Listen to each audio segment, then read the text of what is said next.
If you think living in a medieval castle was a non-stop parade of velvet gowns and roasted swans, I've got a colder, darker, smellier truth for you. Step inside with me, not as a lord, not as a lady, but as someone who actually kept the place running.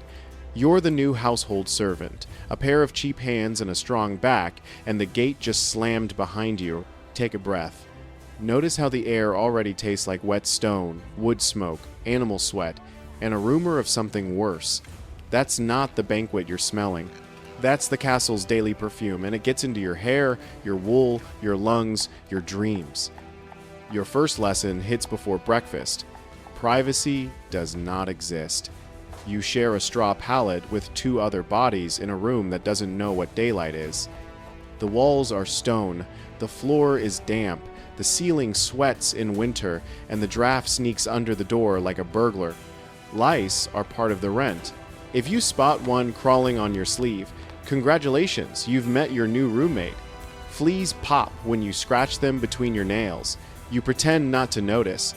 If you complain, someone older will shrug and say, better than sleeping in the ditch, which is the medieval version of it is what it is.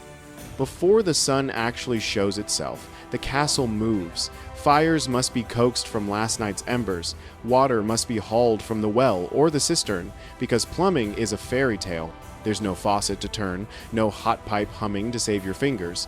You shoulder buckets on a yoke that chews your collarbones. If the well is deep, and they usually are, you'll pull up water that tastes of stone and iron and the faint memory of dead leaves. Sometimes it's clean enough, often it isn't, which is why everyone drinks ale or wine. Not because they want to be drunk at dawn, but because boiled, fermented liquid won't kill you as fast as raw water will.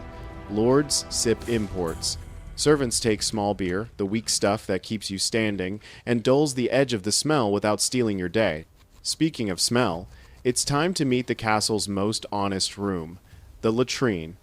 Toilet is too polite a word.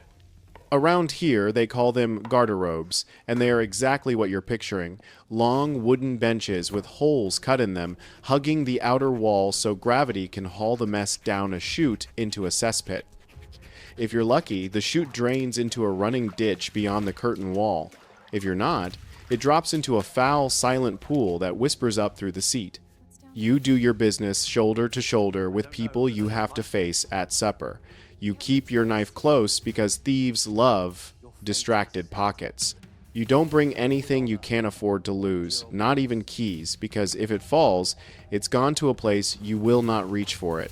Someone, someday, will have to empty that cesspit. They'll be called gong farmers, and they'll do it at night with rakes and buckets for decent pay and indecent conditions. You'll smell them before you see them. You'll also thank them, because without them, the castle becomes a nose-level crime scene. Now you understand why the floors are buried under rushes and herbs. They're not medieval interior design, they're damage control. Servants scatter reeds, straw, sweet flag, lavender, pennyroyal, anything that can drink up spills, and argue with the odor. It looks charming for a day. Give it a week, and you've got a mat of crushed stems hiding grease, dog dung, fish bones, dropped gristle, spit, and whatever leaked from last night's drunk. When the rushes are finally changed, you discover the truth. There was never a clean floor, only different layers of filthy. If your job is to change them, you tie a cloth over your mouth and pretend it helps. You sweep out the old with a shovel and fill baskets that sag with the weight of other people's secrets. No one thanks you. No one looks you in the eye. Meals happen when the day allows them. The kitchen is a beast, always hungry for fuel. In the earlier centuries, it's a wooden beast, and one stray ember turns the whole thing into a warning everyone hears too late. Later, they figure out stone hearths, high hoods, and separate kitchen buildings, because fire doesn't care who has a title. You scullions live with burns on your arms like badges. You spit-turners take a step every few moments to keep the meat from charring, and your calves throb until they're as hard as the Lord's silver. You will not taste the swan. You will not touch the imported pepper except to grind it into someone else's sauce. You eat where the heat is worst, a stew that tastes like salt, onion, and resignation. If you're lucky, a tranche of yesterday's pie ends up in your bowl. If not, you pass the ewer for hand washing and pretend you aren't hungry. When the great hall fills, the castle pretends to be a theater. Benches drag across stone. A trestle table stretches like a spine. Where you sit announces who you are. The closer to the lord and lady, the hotter the food. The cleaner the plates, the brighter the beeswax candles. Farther down the board, the illumination fades and tallow smoke claims the air, a greasy fog that clings to hair and cloth. Trenchers, thick slabs of stale bread catch the juices of meat and sauce. The lucky tear off edible walls. The less lucky hand their sodden trenchers to the poor or the dogs when the plates are cleared. Hands are the primary utensils. Knives are personal. Forks are exotic rumors. Salt sits in a prized cellar near the head table, and its position is a map of status. You carry dishes with the speed of a thief and the balance of a dancer because a spill earns a cuff and maybe worse. Hospitality is the castle's face. Discipline is its spine. The steward knows every name, every ration, every bedroll. The chamberlain rules the lord's chambers like a jealous god, controlling sheets, candles, keys. The butler guards the buttery, measuring out ale as if it were gold. The marshal mines horses and men at arms. The reeve squeezes the estate's accounts until they squeal. There are laundresses who boil linen in lye so strong it pickles your knuckles. There are brewsters who keep the ale safe and sour enough to be safe again. There are falconers with calm hands and dirty cuffs, and there are scribes who turn the Lord's voice into ink and wax and fines. Every task in this stone organism connects to another task. If someone fails, you feel it 2 corridors away, as a missing cup, a cold hearth, a late signal. You might be wondering, do these people ever wash? They do, when they can. Medieval folks aren't allergic to cleanliness, they're blocked from it by bad infrastructure. Bathing means dragging a heavy wooden tub into a room, hauling buckets until your shoulders scream, and heating water in kettles that fight for space over the fire.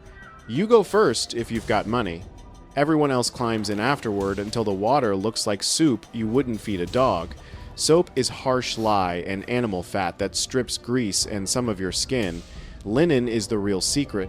You change it as often as you can, because fresh linen steals sweat and keeps the itch down. The Lord can afford beeswax candles that scent the chamber. You make do with tallow that smokes and spits. The difference is not small. It is the difference between sleeping in a room and surviving it. Night in the castle is not quiet. The stone swallows voices and throws them back in pieces. Guards pace. Dogs growl at nothing. Wind moans in arrow slits.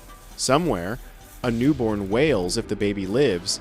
Maybe someone will get a day's wages for midwifing. Somewhere else, a prisoner coughs in a place most people would rather not think about.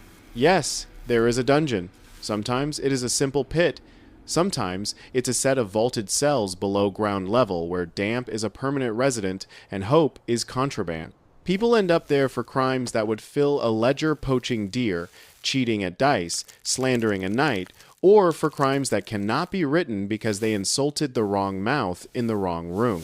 Pain is considered medicine for the soul. If you can't afford a lawyer and you pray for a short lesson rather than a long sermon. If rats chew ropes in the night, they aren't planning a rescue. They're auditioning for the kind of story people whisper when they want to scare children. All this misery, and still the castle is never empty. It's a small, walled city, and every day is a market of needs. Carters clatter in. Peddlers beg permission to sell needles and comb. Pilgrims ask for bread, and sometimes they get it. Minstrels swagger with lutes and gossip. A messenger arrives with a writ bearing a seal as heavy as your future. Hunt parties go out with horns and come home with blood on their boots. A visiting lord brings twice the trouble with half the courtesy. For festivals, the place swells until it groans, and kitchens operate like siege engines of meat, flour, and onions. The castle swallows coin and spits out hierarchy. It is not built for comfort. It is built to project power and survive violence. Comfort, when it happens, is a side effect. Let's talk winter, because winter turns the dial from difficult to, are you kidding me? The great hall becomes a cave of breath steam. Fires chew through cords of wood and still fail to warm the corners. Your skin cracks from cold and lie. The blood from your knuckles looks like berries crushed on a cutting board. The river outside skins over with ice and dares you to slip. The well rope freezes. The bucket tries to weld to your hands. You sleep in wool, under wool, next to wool, and wake up colder than when you fell asleep. Rats rejoice. They move in closer to the food stores, bold as neighbors, and you learn why cats are worth their weight in favors. Traps are crude. Poison is risky. You sweep, you curse, you clap two rats together in the pantry and hope they handle each other. If plague comes, and some winters, it does. It rides fleabacks, not rat feet, but good luck explaining the nuance when bodies are being carted out.